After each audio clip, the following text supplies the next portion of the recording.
पीले दांत वाली बहू। रंजना कभी ब्रश नहीं करती थी। उसे कितनी बार उसके माँ बाप ने डांटा, लेकिन उसका कोई असर उस पर होता ही नहीं था, जिस कारण से उसके दांत पीले पीले हो जाते हैं। शादी के बाद अरे बहू, वैसे तो तुझ में कोई कमी नहीं है, पर तेरे दांत इतने पीले कैसे हैं बेटा? कैसे मतलब? कोई सर्जरी थोड़ी ना कराइए। वो तो क्या नाम, मैं ब्रश नहीं करती थी तो पीले हो गए। अब क्या करूं? आप कहे तो लाल करवा लूं या फिर काले? यार ये क्या है, क्यों माँ से लड़ रही हो? लड़ रही हूँ?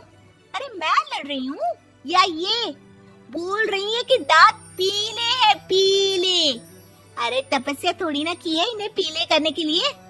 बकायदा ब्रश नहीं किया है 20 साल तक, तब जाकर। छी, कैसी बात कर रही हो? ये उस वक्त तो पीले नहीं थे जब हम लोग तुम्हें देखने आए थे। अरे तब साफ करवा लिया होगा डेंटिस्ट के पास जाकर। अब देखो कैसे पीले पीले लग रहे हैं। रंजना सास की तरफ गुस्से से देखती है। फिर शुरू हो गई पीले पीले पीले। अरे पीले तो तब भी थे जब मेरे हाथ का रसगुल्ला उड़ा उड़ा कर खा रही थी और बोल रही थी, लड़की नहीं गुणों का खजाना दे रहे भाई साहब आप। खैर, अब वो लोग करते भी तो क्या करते, पीले दांत वाली बहू पल्ले पड़ी थी तो झेलना तो था ही। एक दिन कीर्तन में रंजना गाना गा रही थी। अरे कमला बहन, माँ का द्वार है, यहाँ तो सब शुद्ध होकर आते हैं, फिर अपनी बहू को ब्रश भी नहीं करवाती तुम। दूर से पीले पीले दांत भक्ति में बाधा उत्पन्न कर रहे हैं। अरे कोई 2 साल के बच्ची थोड़ी ना लेकर आई हूँ मैं बहू बनाकर। अच्छी खासी लड़की है, अरे कैसे करवाऊं ब्रश? ये तो उसे खुद करना चाहिए ना। अब माँ बाप तो इसके जैसे तैसे निपटा दिए, ये नहीं सोचा कि सास कैसे संभालेगी। सास बहू को लेकर घर आ जाती है, लेकिन सोच लेती है कि अब इसे लेकर कहीं नहीं जाएगी। अगले रोज बहू कहती है, अरे क्या हो गया, मंदिर नहीं जाना क्या? कीर्तन का वक्त हो रहा है। मेरी मधुर वाणी से कान्हा जी जागते हैं और सोते हैं। आप तो जानती है ना उनकी भक्ति में कितना मन लगता है मेरा। वो क्या है ना, तबीयत ठीक नहीं लग रही है मेरी, आराम करूंगी मैं। तबीयत ठीक नहीं लग रही? अभी तो मिथुन के गाने पर नाच रही थी आप, और अब बोल रही है कि तबीयत ठीक नहीं लग रही। अरे भक्ति में मन लगा लो सासू माँ, ऊपर जाना है, क्या मुंह दिखाओगी आप? हाँ? सास को बहू की बात पर गुस्सा आ जाता है। मैं क्या मुंह दिखाऊंगी, इसकी चिंता तो ना कर, समझी?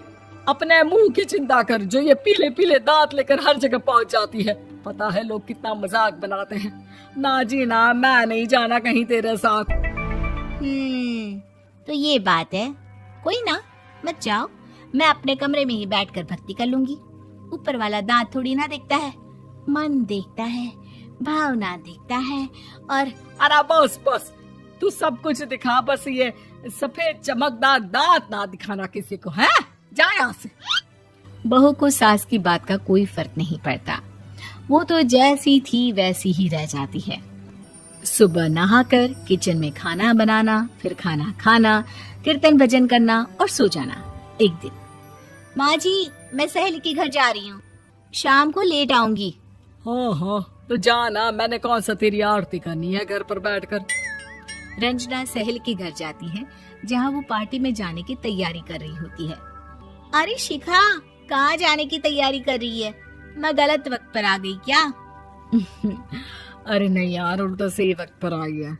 मैंने ये साड़ी और ज्वेलरी निकाली है यार, शाम को इनके ऑफिस की एक पार्टी में जाना है। बताना कैसा लग रहा है ये सब? नहीं यार, इस ड्रेस के साथ तो वो वाली ज्वेलरी अच्छी लगेगी। हाँ हाँ सही बोल रही है, मैंने ध्यान ही नहीं दिया। वैसे तो हमेशा से मस्त फैशन सेंस रखती है। तो बड़ा जाती होगी ना पति के साथ पार्टी में।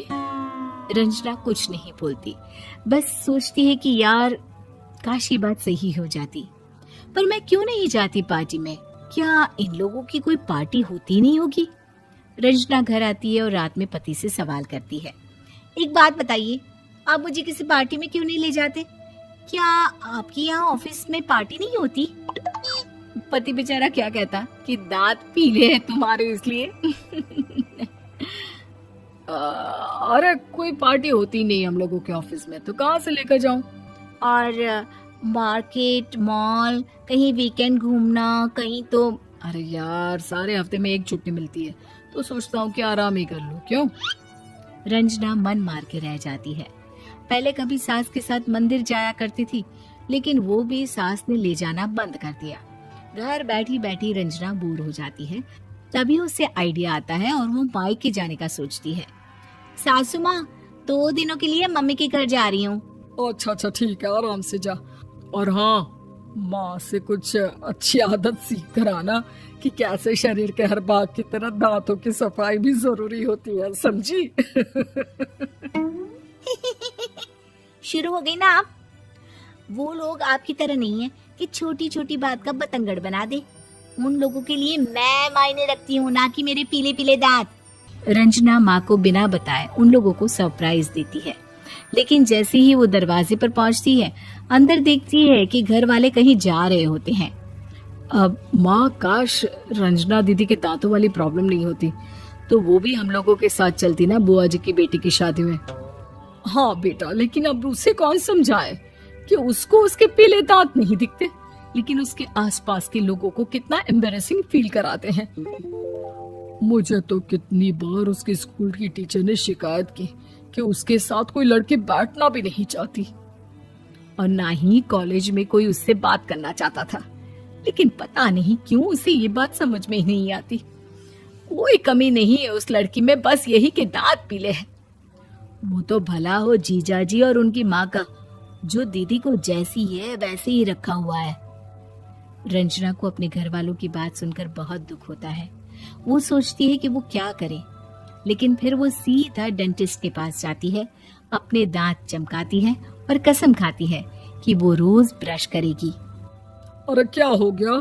तुम तो 2 दिनों के लिए गई थी ना, पर कोई ना, अच्छा है, चलो आ गई तो। रंजना सास के सामने आकर खड़ी हो जाती है और पूरी स्माइल करती है, उसके चमकदार दांतों को दिखाती हुई।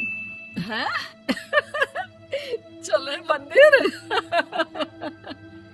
माँ, मुझे माफ कर दीजिए, मैंने आप लोगों को बहुत एम्बैरेसिंग फील करवाया। मैं आज से रोज ब्रश करूंगी।